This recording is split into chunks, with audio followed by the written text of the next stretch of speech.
Hey Titans, this is Mordecai from GamerTitan.com, and in this video we're going to be going over equipment. Now, to get started here, I just have a very basic map.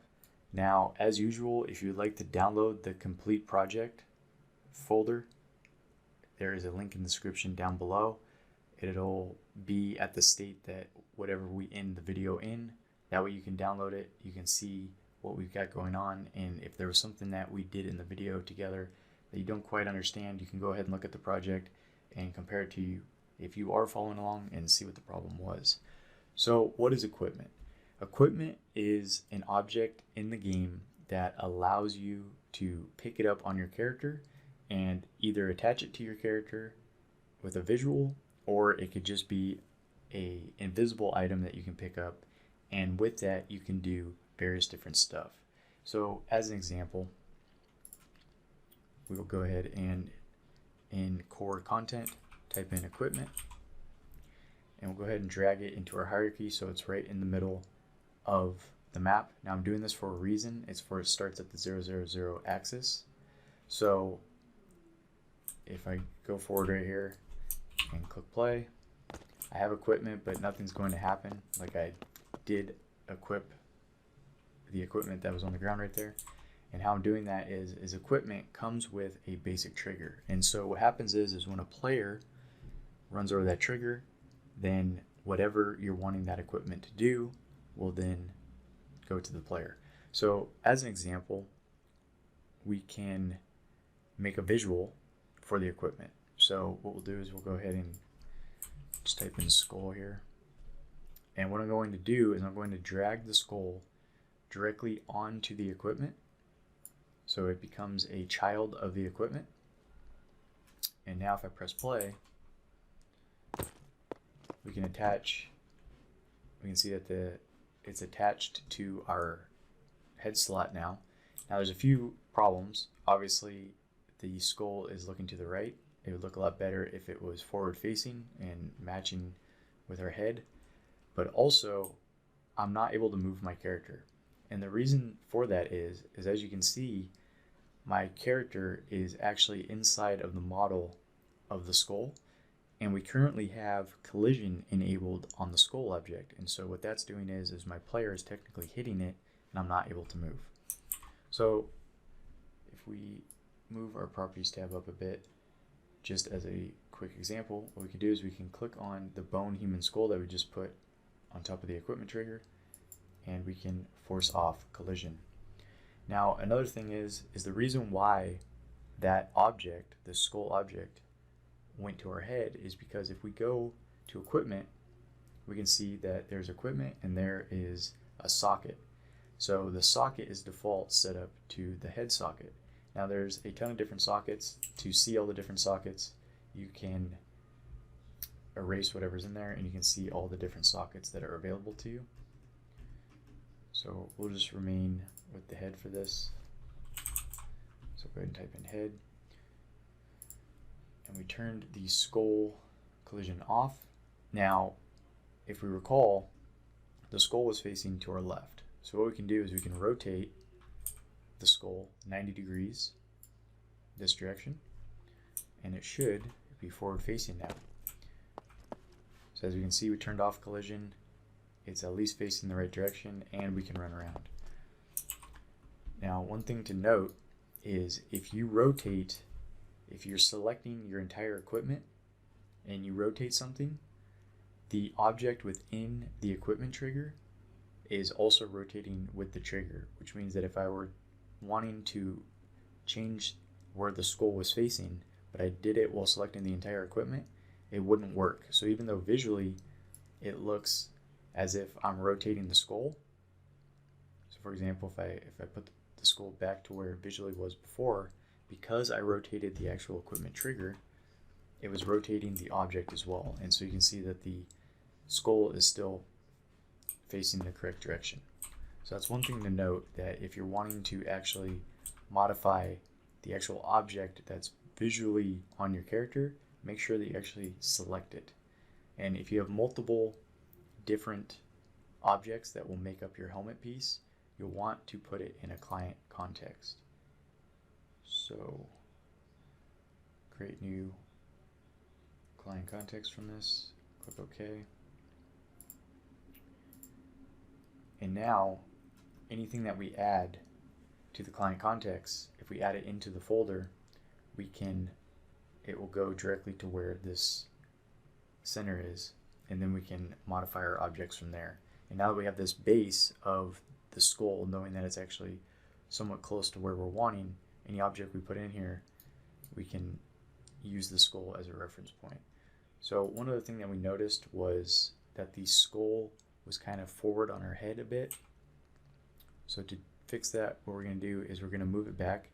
I have snap to grid on, and I have it by decrease by 5. We're going to move it back just 5 here. Now if we press play again, we can see that it looks pretty good. Now there's a little bit of clipping because our default character's face is kind of coming through the skull, and so we could fix that by scaling it up and stuff like that, but we'll just leave it as this for now. So to give you an example, if we wanted to add more stuff to our helmet here, let's see,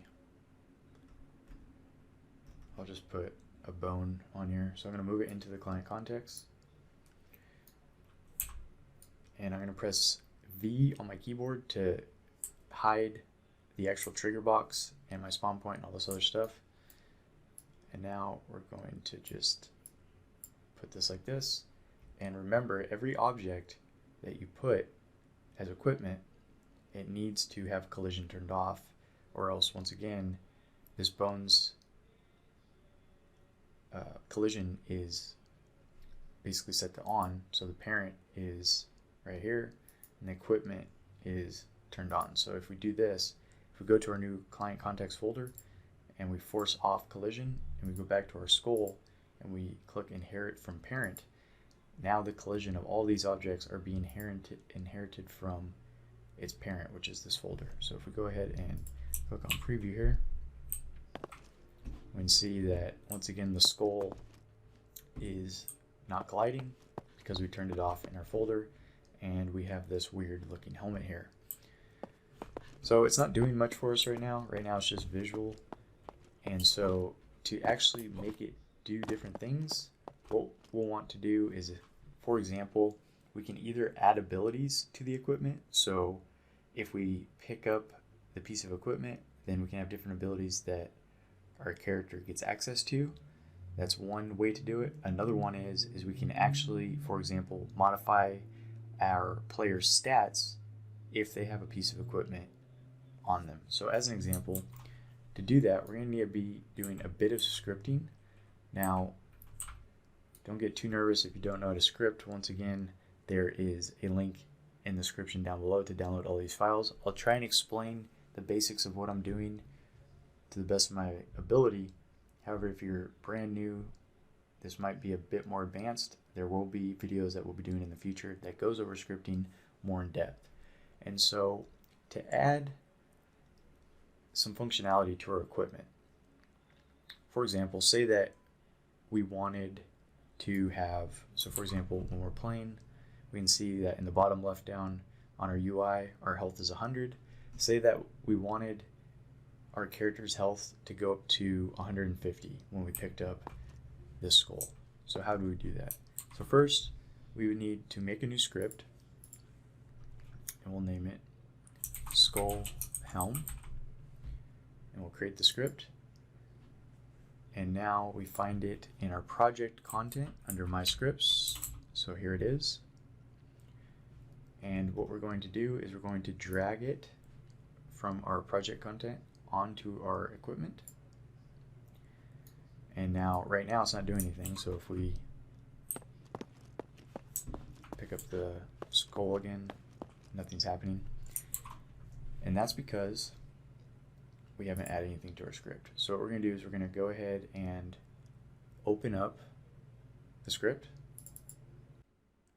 And my code editor is set to Visual Studio Code, and so mine opens Visual Studio Code. Yours may be defaulted to Core, the Core editor. I'll be doing a video on how to actually set up Core so it automatically uses Visual Studio Code, because it is quite good. And so what I'm going to do is I'm just going to paste in code that I wrote, And by no means am I that great at coding yet. I'm learning, and as I go, I'll get better, and I'm definitely going to be making videos and explaining how to actually code. So this may be functional. I'm not quite sure if the code is written correctly. I'm sure there's better ways to write the code, but it is functional. And that's the thing to focus on when you're first learning. So I'm just going to paste the code in. And like I said, I will have a video on explaining coding, and I'll definitely have a video on explaining this code and other scripts that we write in our tutorials to kind of further explain the functionality and how it's working. And so basically what the code is doing is when the player picks it up, it's going to make their health 150. So if I go ahead and press preview mode here, my health down at the bottom left, let's see if I can make this bigger here for you. My health in the bottom left is 100, so now when I pick up the helmet, my health will become 150.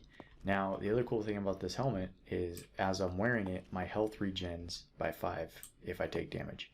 And so to demonstrate that, I'll go ahead and turn on network mode, or multiplayer preview mode rather.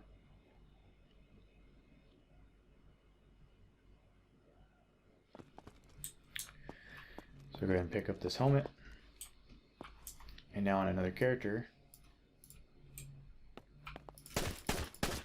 I'll do some damage, and as you can see, my character with the helmet is slowly regenerating health. So do it again, and voila. So now, if I kill the player, they should respawn and not have the helmet on. And so that's definitely an option you can do. You can have it where if a player has equipment, they just keep it forever, or if something happens to them, then the equipment is no longer on their character and the stats and everything revert back. So there's a lot of cool stuff that you can do with just default equipment. The other thing you can do is add abilities to your equipment. And so we just added something static, so simply the player having that equipment allows them to have those stats or those modifications to the player, but we also can attach abilities to equipment. So if a player has the equipment and clicks a key binding, then they're able to do something. So just as a very quick example, what we can do is we go back into core content, we type in ability into the search, if I can spell ability, and we can see that there's this ability. And so what we could do is we could drag it onto the equipment, and now there is an ability associated with this equipment. And there's a few options here. The main one is the action binding, and so what this is the button that the user has to press to actually perform whatever it is that you want the ability to do. And so if we change this to ability feat is shift. You can have an animation play when an ability is performed. There is a cast time. If the player can move, jump, do different things while they're casting. The execution phase is the actual phase in which the code of whatever you're wanting to do, whatever the ability is supposed to do, actually performs. So you can set different options for what happens when they are actually executing it. And the same thing is true with cooldown. You can, how long it takes for the player to be able to recast that ability. So right now it's set to 3 seconds.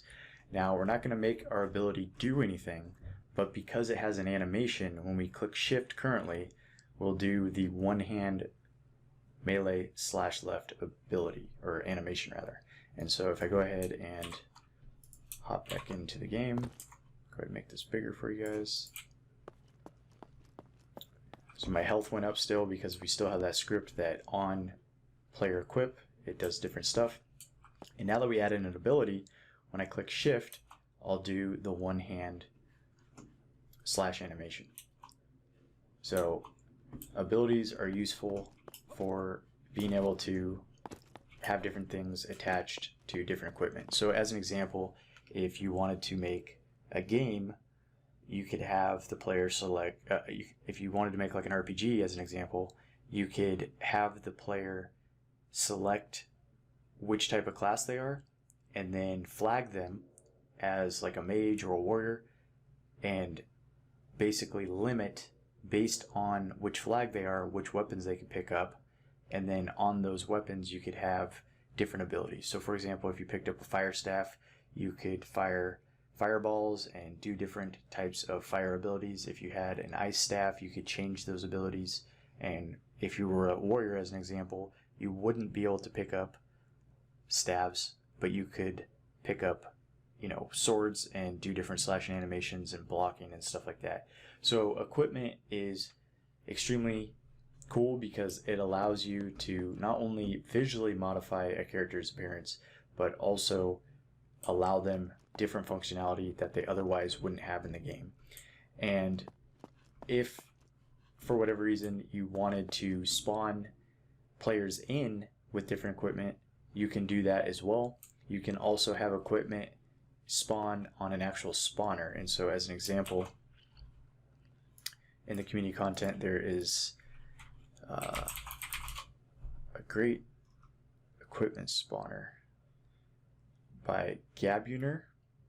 I believe they're a Manicore employee, and so I imported it already. And so what that allows me to do is, it's missing somehow.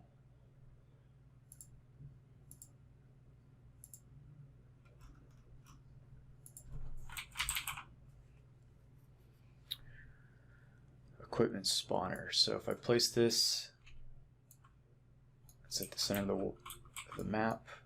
And so what I can do is, in community content, once again, it's called equipment spawner. And so I just took it and dragged it onto my game. I was probably messing with this, so it's probably not, it might not work, but we'll give it a try. So there's the equipment.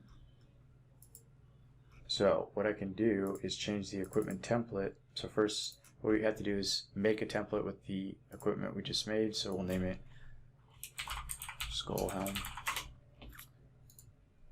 And we can create a new template. It's called Skull Helm. And now we can go to the equipment spawner, click on the equipment template, Skull Helm. Go ahead and click it. And now, unless I messed up the script, it should spawn a skull helm every 2 seconds. So I could pick it up, and then in 2 seconds it should respawn.